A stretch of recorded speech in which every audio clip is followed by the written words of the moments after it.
In this video, I'm going to show you how to see old map in Google Earth. Now, the first thing you want to do here, you want to click on any of your projects to actually open the project itself. And then when you are in here, you want to go to the top here in the toolbar and you want to click on this button which says Show Historical Imagery.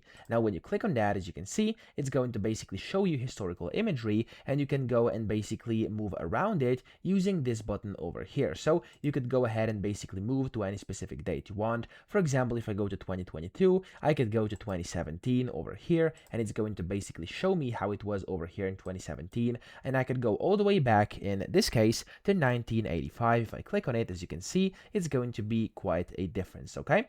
So that's how to do this, and of course, you can then just change locations, change where you want to view it, and then you can just change basically a specific dates when you want to view this, specific years, stuff like that, and of course, all of these may not be available on every single location you are on right now, but of course you'll be able to see some historical images or some old map in Google Earth pretty much anywhere you go inside your world over here, okay? So that's how to do this, and if you want to basically lock the newest imagery available, you can just click on this button, or you could go over here to go back once or forward once, okay? So I hope this video helped you out. If it did, please subscribe to the channel and help me out as well.